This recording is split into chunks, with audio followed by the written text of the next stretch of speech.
안녕하세요. 부모님들이 요즘 저에게 한 질문 중에 하나를 가져왔습니다. 주말이나 아니면 아빠가 휴가를 받아서 아이와 함께 어떻게 지내는 게 가장 좋을까요? 라는 이야기들을 하시고, 또 이제 가까이 사시는 어머님들이 이렇게 단체로 모여서 가까이 사시는 분들이랑 매일같이 품앗이처럼 만나서 놀이를 하는데 그 부분이 아이들에게는 어떤가요? 라는 것들을 이야기하셨어요.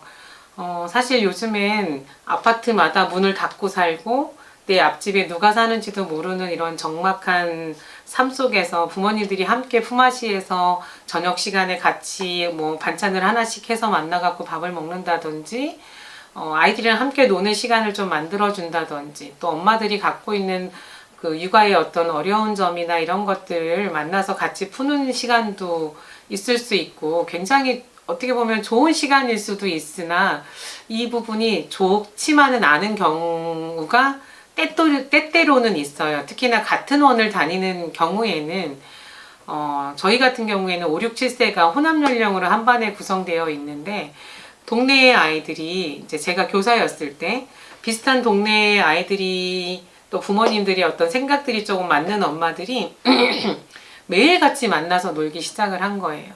그러다 보니까 한 반에 20명이라고 하더라도 그 아이들이 한 7명이 되면 7명 엄마들이 오늘 우리 상암동에 있는 하늘공원 가서 놀자라고 해서 갑자기 아이들을 2시에 우르르 데리고 나가시는 거예요. 그럼 남아있는 아이들은 어떨까요? 나도 저기에 같이 따라가고 싶어. 그리고 아이들은 부모에게 미리 들은 거예요. 내일 우리는 상암동에 가서 캠핑할 거야. 그래서 엄마가 너희들 낮잠 안 자는 시간에 데리러 갈 거야. 막 이런 이야기들을 아이들에게 미리 하는 거죠. 그리고 아이들은 엄마들이 모여서 하는 이야기를 듣고 와 신난다라고 하고 오는 거죠. 그렇다면 그 아이들은 굉장히 그날 하루는 엄마 왜 안 오지 하면서 놀이도 집중을 못하고 또 그 7명의 아이들끼리 똥똘똘 뭉쳐서 다른 아이들이랑 노는 것보다는 이 아이들이랑 노는 게 너무너무 재밌는 거예요. 왜냐면 우린 끝나고도 또 만나서 또 놀이를 하게 되니까. 그렇다고 한다면 그 남아있는 아이들은 어떨까요? 그 남아있는 아이들의 대부분은 어머님들이 직장을 다니시거나 아니면 그 시간에 올 수 없는 상황들이기 때문에 내지는 또 거리가 멀리 있어서 그 부모님들과의 만남이 수월하지 않기 때문이거든요. 그렇다고 한다면 아이들은 어떨까? 이 안에서 남아있는 아이들은 굉장히 소외감을 느낄 수밖에 없고 또 그 7명의 아이들은 자기들만의 어떤 그 룰이 만들어졌기 때문에 나도 놀고 싶어 라고 오는 아이들이 오면 안 돼 우리끼리 놀 거야 우리 하던 게 있어 라고 하면서 배제하는 부분이 의외로 많이 있었어요. 그래서 저는 부모님들께 그런 부분을 좀 적절하게 조절해야 된다. 아무리 가까이 살더라도 부모님들이 좀 시간적인 분배를 좀 하거나 아이들이 아니면 남아있는 아이들을 좀 배려해서 일찍 데려가면 남아있는 아이들은 하루 종일 엄마를 기다리는 아이들인데 그 아이들의 마음도 좀 헤아려주면 좋겠다라는 이야기들을 많이 드리고 있거든요. 그래서 그런 거에 해가 되지 않는 한에서의 어떤 품앗이들은 저는 오케이고 굉장히 좋은 방향으로 이제 갈 수 있는 부분이라고 생각하지만 그렇지 않은 부분에서 너무 지나친 어떤 만남이나 그런 부분들은 의외로 교실의 어떤 분위기를 해칠 수도 있는 부분이라 조금 지양해서 좀 수위 조절을 하는 부분은 필요하지 않을까라는 답변을 좀 드릴 수 있을 것 같고요. 그리고 이제 주말마다 토요일, 일요일 또 이제 아빠가 휴가를 내서 여름, 겨울 뭐 중간에 한 3일에서 5일 정도, 일주일 정도 이제 휴가를 냈을 때 아이들을 어디로 데려가면 좋을까요? 어떻게 놀아줘야 될지 모르겠어요. 어린이집에 갔다 오는 몇 시간도 사실은 굉장히 부모로서 벅찬데 하루 종일 아이와 함께 있는 이 시간을 어떻게 하면 좋을까요? 라는 질문들을 하시는 경우가 많이 있었어요.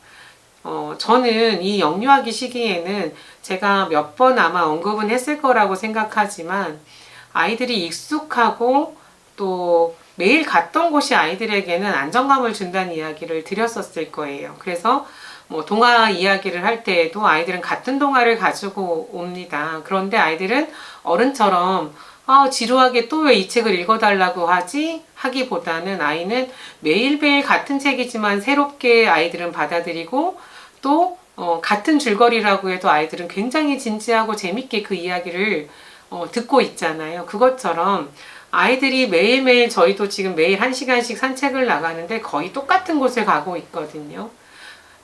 처음에는 그곳이 낯선 곳일 수도 있겠지만 매일매일 같은 곳들을 가게 되면 아이들은 선생님이 여기는 위험하다고 했지.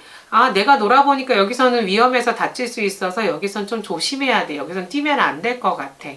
그런데 여기는 굉장히 잔디밭이어서 마음대로 뛰어놀 수도 있고 여기는 안전한 곳이야. 그리고 여기에서 어린이집까지 매일매일 가다 보니까 아이들은 내가 굉장히 익숙하고 또 차가 올 때 우리는 어떻게 차를 피해야 하는 방법을 선생님이랑 매일 가면서 배웠고 이런 여러 가지들을 아이들은 굉장히 익숙해지고 편안해져서 아이들은 거기에서 새롭게 찾아온 나비들이나 또 얼마 전에 보지 않았던 꽃들이 피어오르기 시작하면 그런 새로운 곳, 매일 가는 곳이지만 아이들은 거기에서 또한 새로운 것들을 계속 창조해내고 알아내고 발견해내는 정말 그런 힘을 가지고 있는 것 같아요. 그래서 저는 어머님들께 이 시기에는 계속 새로운 곳에 아이들을 데려간다고 하더라도 아이가 기억하지 못하는 부분이 많다. 만약에 데려간다고 하더라도 조금 6, 7살 세상에 대해서 좀 소통하고 알아가고 세상과 내가 조금 분리되어서 아이들이 세상을 볼 수 있는 그런 눈이 생겼을 때 그런 여행도 아이들에게는 득이 되지. 만약에 아이들이 어린데도 불구하고 어머님들이 막 10시간, 뭐 5시간 걸리는 해외를 간다고 하더라도 아이들은 사실 거기에서 기억하는 건 별로 없을 거예요. 거기에서 먹었던 뭐 바나나가 맛있었어. 내가 탄 비행기에서 엄마랑 같이 책 많이 봤어. 뭐 이런 것들을 사실 기억하지. 아이들이 거기에서 어머님들이 봤던 어떤 박물관 이런 것들은 사실 아이들이 그렇게 깊이 있게 어머님들이 막 와 하고 보는 것처럼 또 와서 막 어른들끼리는 거기 너무 좋았어 하는 것처럼 아이들은 생각하지 않는다라는 거예요. 그래서 아이들에게 그렇게 또 아이들은 그렇게 먼 시간 장기 여행을 갔다 오면 리듬이 막 깨지기 때문에 잠자리도 힘들어지고 갔다 와서의 그 피로도가 굉장히 쌓여 있기 때문에 그것들이 다시 제자리로 돌아오는 시간들을 또 감안한다면 사실은 굉장히 힘든 시간의 연속이 될 수 있어요. 그래서 저는 부모님들이 어떤 여행을 계획하거나 주말 동안 하루 종일 어디를 놀아줘야 된다고 했을 때 키즈 카페라든지 어떤 그런 의미 없는 곳을 가서 아이들끼리 그냥 내버려 두고 엄마는 커피를 마시면서 그냥 이렇게 시간을 보내기보다는 같이 아이와 손을 잡고 조금 언덕이 있는 곳을 걸어가 본다든지 흙을 좀 밟아 본다든지 늘 가서 익숙한 곳이라 엄마가 잠깐 다른 것들을 하더라도 아이가 엄마 있는 곳으로 잘 찾아올 수 있는 곳, 그리고 아이들끼리만 놔둬도 그렇게 위험하거나 그런 곳들이 좀 없는 곳, 그런 곳들을 어머님들이 조금 찾아서 가시면 어떨까. 그리고 저는 일요일날 부모님들이 밖을 데리고 아이들이랑 나간다고 하더라도 아침 10시에 가서 저녁 6시, 7시까지 우린 저녁까지 먹고 들어올 거야 라고 하루 종일 나가서 놀기보다는 그 어떤 그 리듬 생활 얘기하잖아요. 들숨과 날숨이라는 것을 좀 지켜주시되 기본적으로 우리가 1시간마다 어떤 리듬 생활을 조금 바꿔줬다고 한다면 이날은 조금 뭐 2시간, 3시간 조금 길게 날숨을 좀 하고 그리고 집에 와서 충분히 들숨으로 쉬는 시간이나 목욕을 하면서 어떤 것들을 조금 해소할 수 있고 또 영양적으로도 잘 채워질 수 있고 또 잠이라는 부분을 통해서 어떤 그 리듬이 깨진 것들을 조금 보충하는 시간들, 이런 것들을 좀 꼼꼼히 살피면서 할 수 있는 것들을 찾아보셨으면 좋겠다. 그래서 너무 인위적으로 만들어진 공원보다는 저는 조금 자연적인 어떤 둘레길을 걸어간다든지 아니면 약간 언덕이 있는 산을 너무 무리해서 산꼭대기까지 올라가는 그런 것보다는, 근데 의외로 어머님들이 아시겠지만 어른들이 지치지 아이들은 뭐 어떤 에너자이저처럼 지치지 않고 막 산에 오르는 것들을 어머님들도 아실 거예요. 그만큼 아이들은 에너지가 있고 또 자연이라는 곳에 가면 우리 어른들도 그렇잖아요. 아프면 자꾸 우리는 떠나고 싶어지는 것처럼 거기에서 또 얻는 에너지들이, 좋은 에너지들이 저는 있다고 생각하거든요.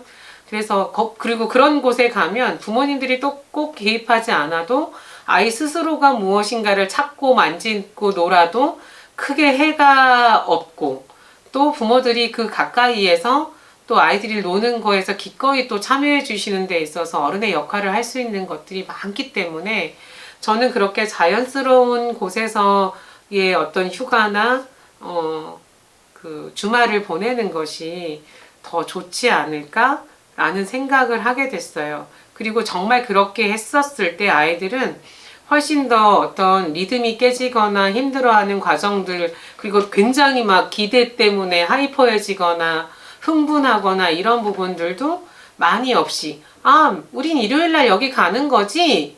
안 가면, 일요일날 여기 가는 거잖아, 엄마, 아빠. 라고 아이가 그 리듬을 받아들일 수 있다면 더 좋을 것 같아요.